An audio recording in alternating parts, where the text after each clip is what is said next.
మిత్రుడికి హృదయపూర్వక నమస్కారములు. మనకి జీవితంలో భగవంతుడు మానవ జన్మ అనేది ఎన్నో జన్మల తర్వాత ఉద్భవిస్తుంది. దానిలో శ్రేష్టమైనటువంటి జన్మ అనేటువంటి మానవ జన్మ మనిషిని మంచి వైపు నడిస్తే, మంచి ఆలోచనలు ఉంటే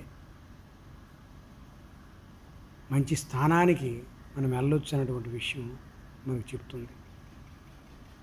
కానీ భగవంతుడు అన్నవాడు మనం ఎక్కడ వెనికితే దొరకడు. ఆయన్ని మనసులో పెట్టుకొని చేసిన ప్రతి పనిలో కూడా ఆయన ఉంటాడు. అంటే ఎక్కువగా మనతోనే ఉంటాడన్న విషయం మన అందరికీ తెలుసు. మళ్ళీ ఏదో వెర్రి మీతో ముచ్చరించుకోవాలని, మీలాంటి పెద్దలు మళ్ళీ మాకు సలహాలు ఇవ్వాలని ఆశ. భగవత్ స్వరూపం ఎటువంటిదంటే, మనం ఒక పూజా పునస్కారం చేస్తున్నాం, బంధుమిత్రులను అందరినీ పిలుస్తున్నాం, అందరినీ గౌరవిస్తున్నాం. అక్కడ ఎటువంటి ఈర్ష్య ద్వేషాలు లేకుండా అందరినీ సంతోషంగా చూస్తూ అందరితో సంతోషంగా మెలుక్కోవాలనేటువంటి ప్రయత్నం మనం చేస్తున్నాం. అది జరుగుతుంది. ఆ కార్యక్రమం సఫలీకృతం అవుతుంది. అందరూ ఆనందించి తీర్థప్రసాదాలు స్వీకరించి వెళ్తారు. మనం అందరం కూడాను చాలా సంతోషంగా, ఆనందంగా ఆ రోజు మన జీవితంలో ఒక మహోన్నతమైన కార్యం చేసినటువంటి ఫీలింగ్ మనలో వస్తుంది. అది భగవంతుడు తాలూగా విలాసం. అంతేకాకుండా మనతో పాటు మనం మంచి చేసినా చెడ్డ చేసినా, మనం ఎటువంటి పని చేసినప్పటికీ మనకి ఈ భూమి, ఆకాశం, ఆ గాలి, నీరు, ఆ వెలుగు, ఈ పంచభూతాలు కూడా సమానత్వమైనటువంటి విషయాన్ని, సాంకేతాన్ని మనకి ఎప్పుడు ఇస్తుంటాయి. అందరూ నడవచ్చు, అందరూ నీళ్ళు తాగవచ్చు, అందరూ గాలి పీల్చవచ్చు, అందరూ వెలుగుని చూడవచ్చు, అందరూ తేలొచ్చు, మునగవచ్చు. ఇదంతా ఏంటంటే సస్యశ్యామమైనటువంటి ప్రకృతి మన కోసం పుట్టించాడు దేవుడు. వాటిలో ఎటువంటి విభేదాలు లేవు. మన మనస్సులో ఉన్నటువంటి ఆలోచనలు, ఎదుటివాడు బాగా సంతోషంగా ఉన్నాడు, బాగా సంపాదిస్తున్నాడు, బంగారం సింగారం వేసుకుని మేడల్లో, మిద్దుల్లో, కారుల్లో తిరుగుతున్నాడు, మంచిదే, వాడు తిరగని, నీకు అవకాశం ఇస్తే తిరుగు, లేదంటే నీ ప్రయత్నం ఏదో నువ్వు చెయ్యి. కూటికి గొడ్డుకి లోటు లేకుండా మనకి, మన సంతానానికి స్వామి మనతో ఉన్నవారి బంధుమిత్రులకి అందరికీ ఇస్తుంటే ఇంక చాలదా? ఎంత వస్తే అంత ఆలోచన కావాలి, ఎంత శక్తి కావాలి, ఎంత తిరగాలి, చేయాలి.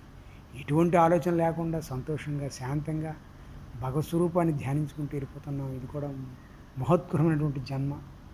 అది ఆలోచిస్తే చాలు.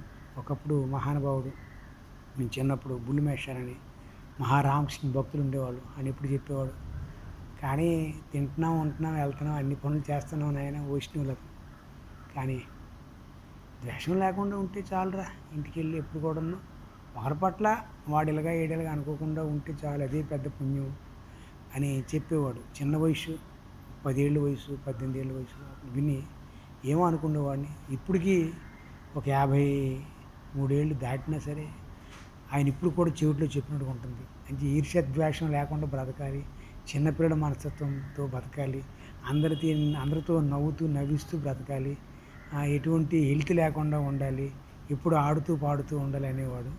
బహుశా ఆ 24 క్యారెట్ల బంగారం లాంటి మాట మా చెవిట్లు పడింది. కొద్దో గొప్ప ఆ ప్రయత్నంలో ఆయన చెప్పినటువంటి దాంట్లో 100కు 1% దాన్ని మనసుతో పొందగలిగాం సంతోషం. మీరు కూడా మీ అందరికి చెప్పింది ఏంటంటే, ప్రతి మనిషి కూడాను, కానీ ఒకడు ఎక్కువ తింటున్నాడు, ఒకడు తక్కువ తింటున్నాడు, ఒకడు తిడుతున్నాడు, ఒకడు పడుకుంటున్నాడు, ఒకడు తాగుతున్నాడు, రకరకాలుగా ఉన్నారు. అందరినీ ప్రేమించండి, మించింది ఏం లేదు. బహుశా మారచ్చు, మహానుభావులు కావచ్చు. ప్రకృతి సమయం అనేది ఎవరికి ఎప్పుడు వంట పడద్దో తెలియదు. మనందరం కూడా ప్రకృతికి ముద్దు పెట్టడం, ఇంక చెప్పవలసింది ఏం లేదు.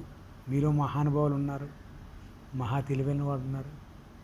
మంచిగా చదువుకున్న వాళ్ళు ఉన్నారు. 100 మందికి అవకాశాలు కల్పించేవారు ఉన్నారు. మా బొట్టు వాళ్ళు ఏదో పద్ధతిలో ఏమైనా మాటలు ఏదో ఒకటి చెప్తాం. కానీ మీ అందరూ ఆచరిస్తే సంతోషం. ఆచరణ లోపం అందరికీ ఉంది. ప్రయత్నిద్దాం, అందరం కలిసి నడుద్దాం. వీలైనంత వరకు వీలైతే ఒక పట్టెడు అన్నం పెడదాం, లేదంటే కష్టపడదాం. అందరూ బాగున్నారు కదా? సంతోషం. మీ అందరూ సంతోషంగా ఉండాలి, ఆనందంగా చదువుకోవాలి. ఎదుటి వాళ్ళు ఎప్పుడున్నూ సాయం చేయడానికి మనసు కలిగి ఉండాలి. వీలైతే మంచిది. జై హింద్, జై భారత్.